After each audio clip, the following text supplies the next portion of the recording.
불과 며칠 전까지는 2024년이었는데 2025년이 되어서 우리 함께 2025년도 첫 주일 예배를 하나님 앞에 드리고 있습니다. 오늘은 교회의 성품을 바꿔야 할 때입니다 라는 제목으로 같이 하나님의 말씀 나누고 또 기도하려고 합니다. 서울대학교의 생활과학대학 소비자학과의 교수로 재직 중인 김난도 교수라는 분이 있습니다. 이 김난도 교수님이 매년 저술하여 출판하는 책 중에 그 해의 트렌드를 미리 분석하여 알려주는 책이 있습니다. 그래서 책 제목이 트렌드 2024, 2023 이렇게 나가요. 그래서 올해 트렌드 2025 이런 책에 2025년도를 이제 시작하면서 올해 키워드를 좀 정리해 놓은 것들이 있더라고요. 몇 개를 찾아보니까 첫째는 이런 거 있습니다. 옴니보어라는 단어입니다. 이것은 특정 브랜드나 집단에 얽매이지 않고 자신만의 취향에 따라서 자유롭게 소비하는 현대의 소비자들을 이야기하는 것입니다. 요즘 몰에 가보면 어린아이나 10대들 할 것 없이 대부분 이렇게 어떤 특정 브랜드의 옷을 다 이렇게 입고 다녀요. 그래서 얼굴을 보지 않으면 얘가 우리 자녀인지 아닌지 알 수 없는 그런, 대부분 다 똑같이 이렇게 사인펜처럼 까만색에 그때 흰색 양말 이렇게 신고 다니는 아이들 되게 많이 볼 수 있거든요. 근데 그것과 관계없이 옴니보어는 내가 원하는 내 취향에 따라서 소비를 한다는 뜻이죠. 그래서 두 번째는 이것과 관련돼서 토핑 경제라는 말이 있습니다. 이 토핑 경제는 개성을 살릴 수 있는 선택적인 추가 소비에 주목하는 경향이에요. 왜 우리 이렇게 그 요거트 집에 가면 자기 성향에 따라서 이렇게 토핑을 올리고 하잖아요. 제가 미국에 처음 왔을 때 저희 유스그룹 아이들이 목사님, 전사님 우리 요거트 먹으러 가요 이렇게 딱 이야기하는 거예요. 저는 요거트 개념이 전혀 없었으니까 그래 우리 요거트 먹으러 가자라고 해서 저는 한 그릇당 당연히 얼마인 줄 알고 야 하나씩 잡아 그리고 니네 원하는 만큼 떠 이랬는데 밥값보다 그 요거트 값이 더 나온 거예요. 나중에 알고 봤더니 이 언스당 얼마를 차지하는 거더라고요. 야 이거 밥값보다 요거트 값이 더 비싸다고 이야기했던 적이 있거든요. 그 토핑 경제는 그 요거트 위에 자기가 원하는 토핑을 올려서 먹듯이 내가 원하는 거 추가적인 소비를 하는 시대가 2025년이라는 거죠. 그러니까 이외에도 여러 가지가 있지만 2025년도의 트렌드를 분석하면서 그 안에서 발견되는 인사이트가 하나 있는데 그게 뭐냐면 개인화라는 겁니다.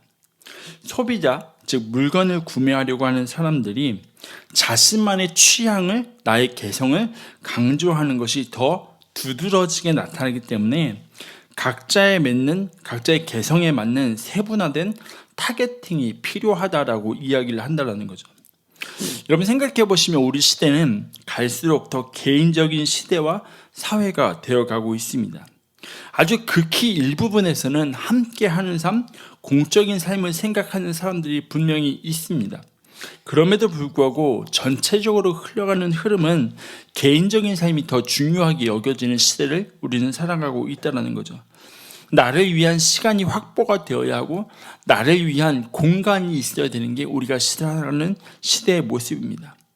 여러분 그런데 고대 사회에도 사실 신앙적인 흐름이 그러했거든요.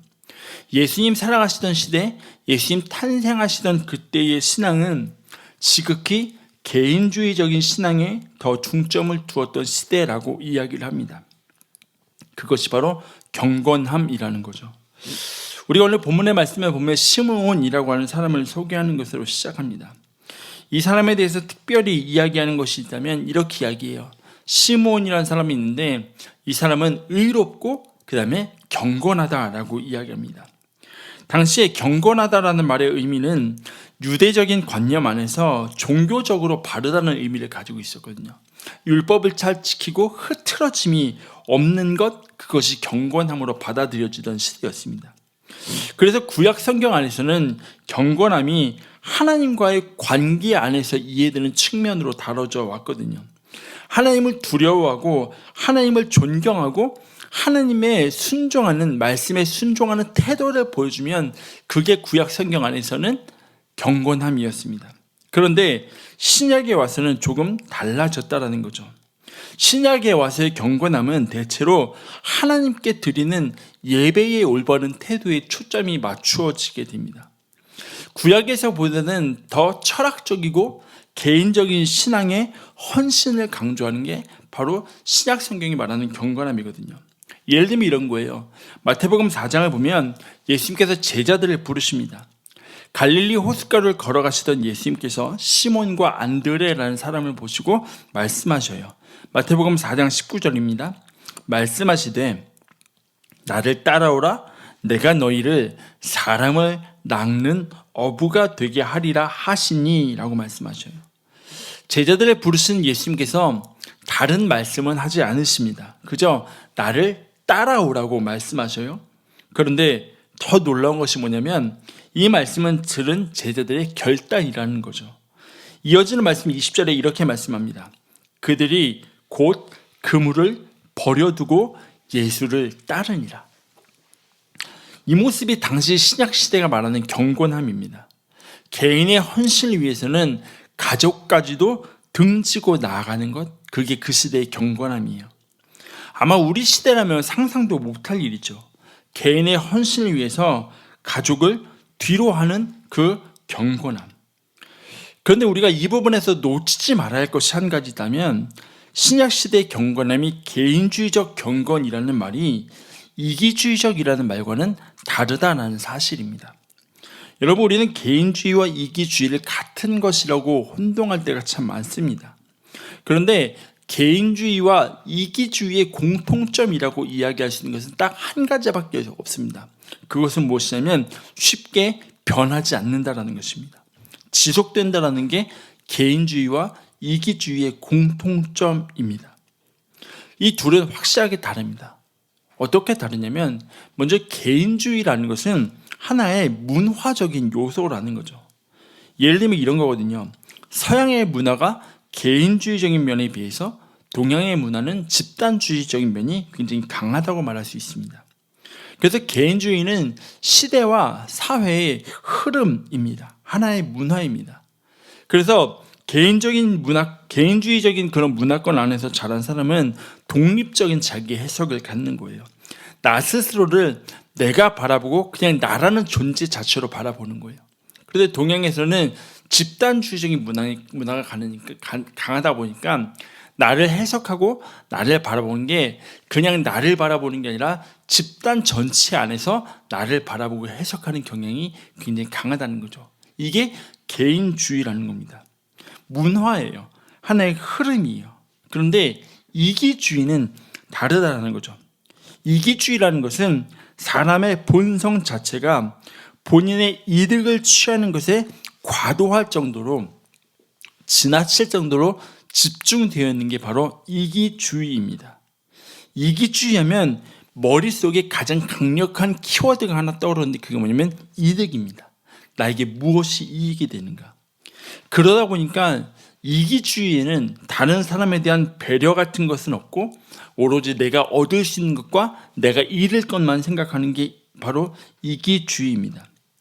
여기서 정말 중요한 것이 있다면 개인주의라는 것은 사회와 문화라는 외부적인 요인에 의해서 결정된다면 이기주의라는 것은 사람의 성품이고 내 내면 안에서 일어나는 것이라는 사실이죠. 여러분, 시몬 시대의 그런 경건함이 개인주의적이라는 것은 이기적이라는 말은 아닙니다. 나만 생각하는 것이 아니라 욕심이 없이 나와 하나님과의 1대1의 관계 안에서 그 관계를 맺어가는데 집중하는 것이 그 시대가 말하는 경건함이었습니다. 그러니까 제자들이 배와 그물을 버려두고 예수를 따른 것은 나만 예수님의 제자가 되겠다라는 이기적인 마음이 아니라 그 당시 개인의 경건을 중요하게 여겼던 시대적인 분위기와 연결이 되어 있었다는 거죠.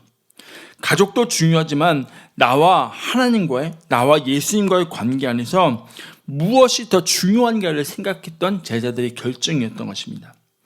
그런데 제자들만 그런 게 아니라는 거죠. 누가복음 9장을 보면 예수님께서 길을 걸어가고 계십니다. 또 길을 걸어가고 계셔요. 한 사람이 예수님을 딱 찾아와요. 예수님, 저도 예수님의 제자가 되어서 예수님과 함께 하고 싶습니다 라고 이야기해요. 예수님이 오케이, 너도 따라와, 같이 가자 라고 말씀하십니다. 그런데 그 사람이 갑자기 무엇을 이야기하냐면, 좋습니다. 그런데 저에게 잠깐만 시간을 주십시오. 왜? 나로 내 아버지와 어머니를 장사하고 오게 그 시간을 내게 좀 주십시오라고 요청을 합니다. 그때 예수님이 이렇게 말씀하셔요. 누가복음 9장 60절입니다. 이르시되 죽은 자들로 자기의 죽은 자를 장사하게 하고 너는 가서 하나님의 나라를 전파하라 하시고 라고 말씀하십니다. 여러분, 이 당시에 죽은 사람을 잘 장례를 치러주는 것은 경건하다고 일컬어지는 사람들의 의무 중에 하나였습니다. 그런데 예수님이 경건한 사람이 가져야 할 그 의무를 배척하시면서까지 너는 나를 따라라고 말씀하시는 그런 의미가 아니고, 지금 너에게 더 긴급하고 절박한 의무가 있다라는 것을 말씀해 주는 거죠. 하나님 나라를 위해 자신을 헌신하는 것의 중요함을 예수님 말씀하시고 계시는 겁니다. 그것이 그 시대가 말하는 바로 경건함이었다라는 거죠. 그럼 다시 본문으로 돌아와서 성경은 시몬이 의롭고 경건한 사람이었다라고 말합니다. 그런데 시몬의 경건함은 그 시대가 말하는 경건함과는 조금 달랐다라는 것이죠. 그의 경건함이 만약에 시대에 부합하는 경건함이었다면, 시대와 매치가 되는 경건함이었다면, 그는 개인적인 위로와 개인적인 소망을 품고 살아가는 사람이었어야 했을 것입니다. 로마의 압제 아래에서, 로마의 통치 아래에서 힘겹게 살아가는 그 삶의 자리에, 나의 삶의 자리에 임할 하나님의 개인적인 위로를 기다리며 살아가는 삶이어야 진짜 시몬을 향해서 그가 경건한 사람이었다라고 말할 수 있다는 거죠. 그런데 그는 개인의 위로를 기다리지 않습니다. 그리고 그의 경건한 삶의 모습에 대해서 성경은 이렇게 이야기해요. 이스라엘의 위로를 기다리는 자라. 분명 신약시대의 경건함은 개인적인 차원의 헌신과 기다림입니다. 그런데 지금 시몬은 시몬 자신의 위로를 기다리고 있는 것이 아니라고 분명하게 이야기해 준다는 거죠. 그의 분명 경건함은 개인을 향해 하지만 시몬의 경건함은 이스라엘의 위로를 기다리면서 공동체를 향하고 있는 것을 보여주고 있다는 사실입니다. 여러분, 시몬의 그 모습이 오늘 우리의 경건함이 되어야 하고 우리의 모습이 되어야 한다는 거죠. 여러분, 오늘 교회의 모습은 개인주의적인 교회가 아니라 이기주의적인 교회가 되어버린 시대를 우리는 살아가고 있습니다. 1월 첫 주 오늘 개척하신 한국의 어떤 목사님과 몇 달 전에 통화를 하면서 그런 이야기를 한번 나눴거든요. 한국에서는 교회가 하나 깨어지고 문제가 생기면 주변에서 이렇게 인사한대요. 축하합니다. 왜요? 이 사람들이 다른 교회로 갈 수 있는 가능성이 열려 있으니까. 다른 교회로 사람들이 옮겨갈 것을 생각하니 그저 좋아하는 겁니다. 교회의 아픔에, 교회의 쓰러짐에 공감하고 같이 아파하는 게 아니라 그냥 이 교회가 문을 닫음으로 인해서 우리 교회가 조금 더 성장할 수 있겠다라는 이기주의적인 교회의 모습이 되어 버렸다는 거죠. 나만 생각하는 공동체가 되어가는 것입니다. 그런데 여러분, 놀라운 것은 사실 이것이 한 교회의 모습이 아니라 교회 이꼴 이기적 공동체라는 공식처럼 우리 사회에 되어 버렸다라는 거죠. 여러분, 그런데 앞에서도 말했지만 이기적이라는 것은 시대의 흐름이 아니라 성품입니다. 성향입니다. 그렇다면 오늘 교회의 성품이 이기적이 되어 버렸다면 2025년 첫 주일 예배 가운데 이 한 해 우리가 하나님 앞에 어떠한 말씀으로 어떠한 결단으로 나아가야 할까를 고민할 때에 오늘 교회의 성품이 바뀌기를 갈망하며 나아가는 한 해가 되어야 한다는 것입니다. 여러분, 성품이라는 말이 가지고 있는 사전적인 의미는 사람이 타고난 성품이나 됨됨이를 말합니다. 이 말은 성품이라는 말은 인격적인 존재에 사용한다라고 볼 수 있을 것입니다. 그렇게 본다면 사실 교회와 성품이라는 두 단어는 우리에게 굉장히 익숙하지 않은 조화의 단어라는 거죠. 그런데 여러분, 우리는 분명히 교회가 건물이 아니라 사람이라고 말하고 교회가 공간이 아니라 믿는 사람의 모임이라고 말을 합니다. 그럼에도 불구하고 우리가 교회와 성품이라는 단어가 여전히 이질적으로 느껴지는 이유는 우리가 여전히 교회를 제도와 시스템 안에서 바라보기 때문이라는 거죠. 그래서 우리는 교회의 변화를 위해서는 제도를 개선하고 시스템을 바꿔야 한다고 이야기합니다. 교회의 구조가 바뀌어야 한다라고 말합니다. 어디까지나 교회를 시스템적으로 제도적으로만 바라볼 때 할 수 있는 이야기라는 거죠. 여러분, 하지만 교회는 분명히 인격적 존재입니다. 그렇다면 우리는 교회의 시스템과 제도와 구조의 변화를 갈망하기 이전에 먼저 우리 안에 있는 성품이 바뀌기를 갈망해야 한다는 겁니다. 이기적인 교회가 아니라 교회가 함께 살아나기를 꿈꾸는 그러한 공동체가 우리 공동체가 되어야 한다는 것입니다. 사도행전 11장을 보면 예루살렘에서 몇몇 선지자들이 안디옥 교회에 방문을 하게 됩니다. 그 중에 아가보라고 하는 사람이 있었습니다. 이 사람이 일어나서 성령이 말하게 하심을 따라서 앞으로 일어날 흉년에 대해서 이야기를 해요. 사도행전 11장 28절입니다. 그 중에 아가보라 하는 한 사람이 일어나 성령으로 말하되 천하에 큰 흉년이 들리라 하더니 글라우디오 때에 그렇게 되었더라.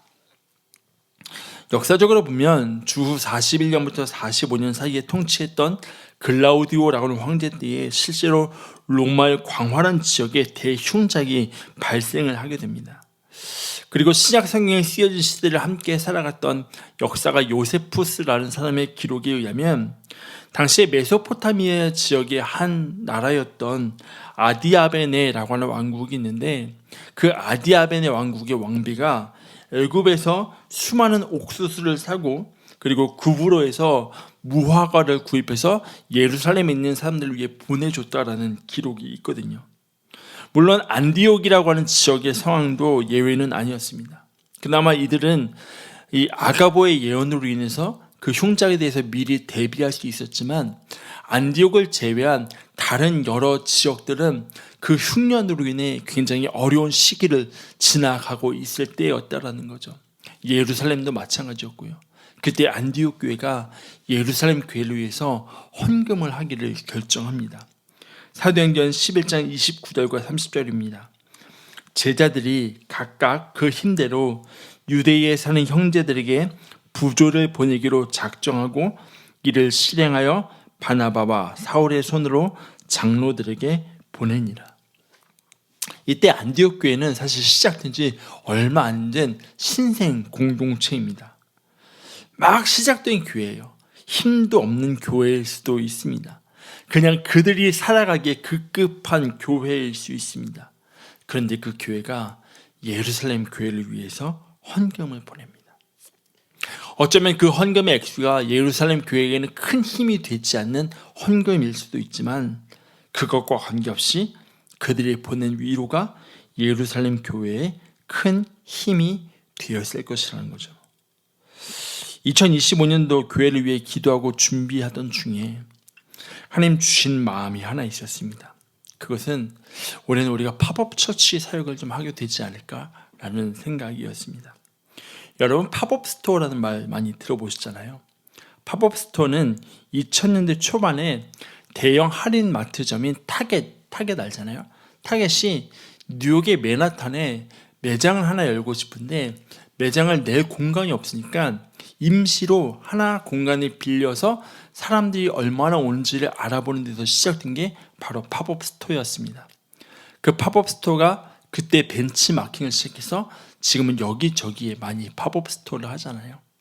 근데 사실 팝업 스토어가 우리가 말이 좋아서 팝업 스토어 하지 한국에서는 이미 제가 어릴 때부터 있었거든요. 5일장 시장 가면 5일마다 장이 서서 그전에는 볼 수 없었던 병아리들 가지고 나와서 파시는 분도 있고 그전에는 없던 달고나도 만들어서 파시는 분도 있고 5일장, 그게 팝업 스토어거든요.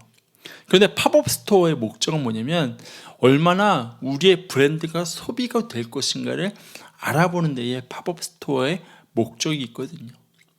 그런데 팝업 처치? 뭔가 생겼다가 사람들의 간보는 교회인가? 그런 생각을 할 수 있지만 그것이 아니라 아둘람 교회 가운데 하나님 주신 부르심이 교회를 살리는 교회의 부르심이잖아요. 그러면 우리가 이 공간 안에서만 예배할 것이 아니라 올해는 3개월에 한 번 정도는 정말 작은 교회 가서 함께 예배 드리는 것이 어떨까라는 생각을 좀 하게 됐습니다.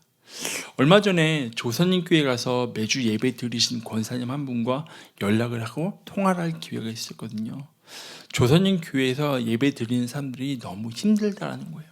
목사님도 너무 힘들게 예배하고 계신다라는 거예요. 그렇다면 한 번쯤은 우리가 그 자리에 가서 같이 예배 드리는 것만으로도 위로가 될 수 있지 않을까?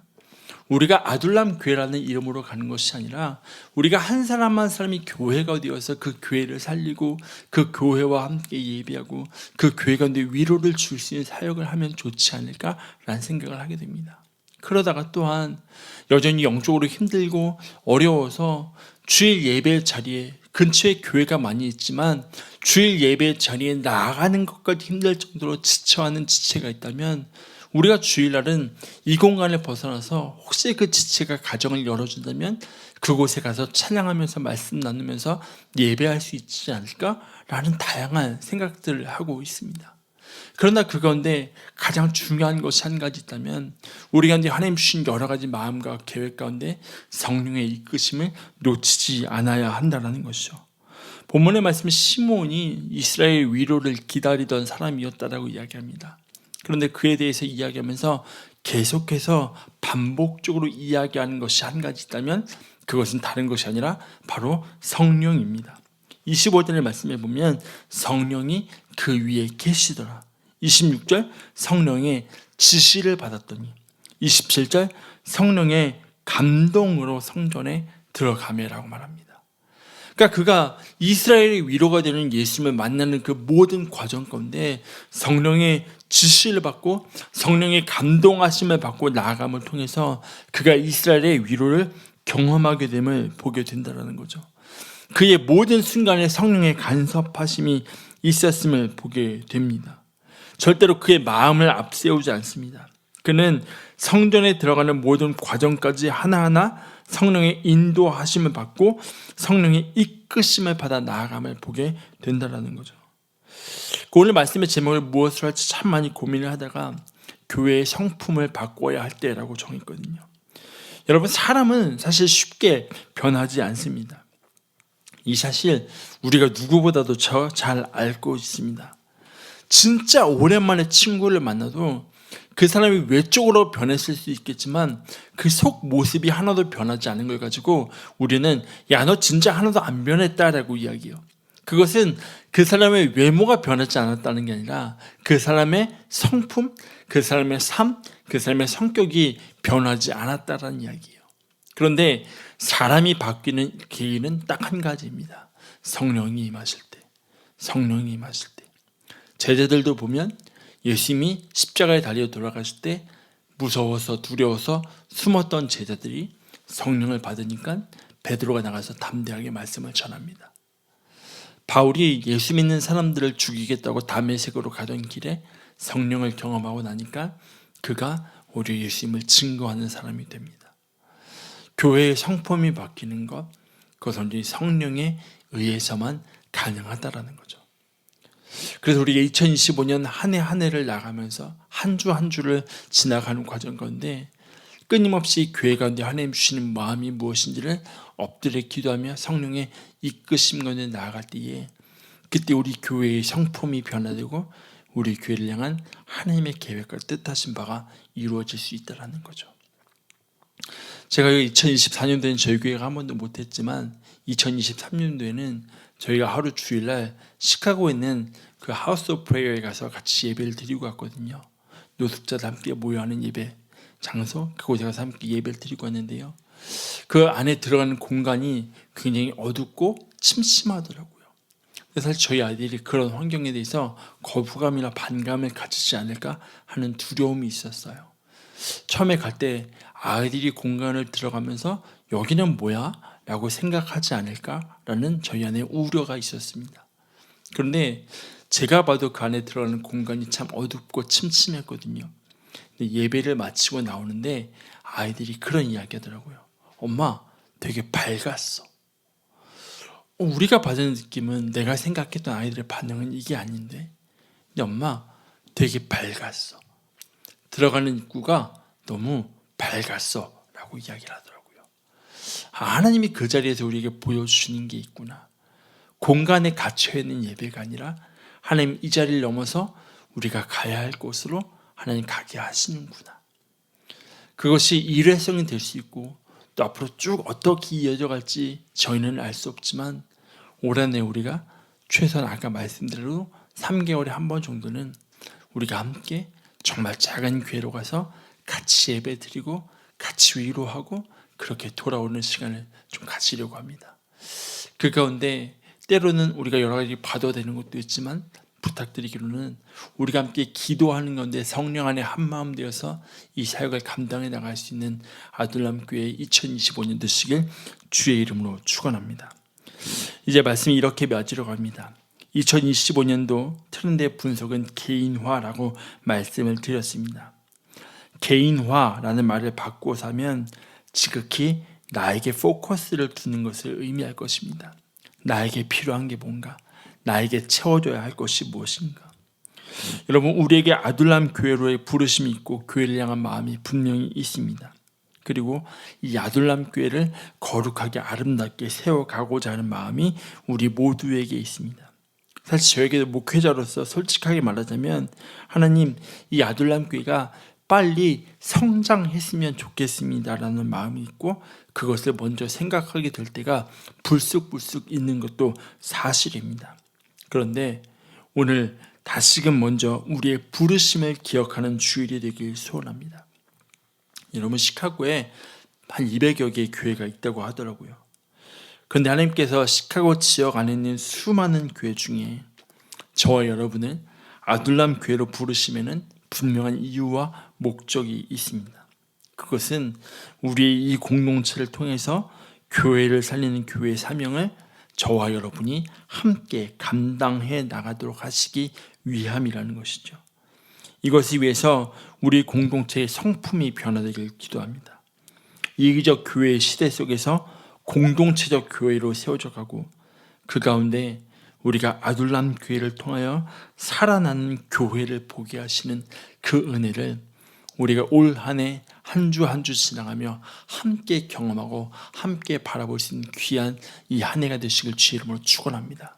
그러면서 그 과정을 통해 하나님, 우리는 하나님 가라 하셔서 갔을 뿐인데 하나님 그 교회가 살아나게 하심을 보게 하시니 하나님 그 또한 감사합니다 라는 그 기도의 제목 가지고 하나님을 향한 기대함을 가지고 우리 교회의 성품을 변화시켜 가시며 그 변화된 성품을 통하여 이 땅에 죽어가는 교회들을, 위로가 필요한 교회들을 위로하게 하시고 다시 살리게 하시는 하나님의 그 은혜를 경험할 수 있는 저와 여러분의 2025년 믿음의 여정 되시길 주의 이름으로 축원합니다.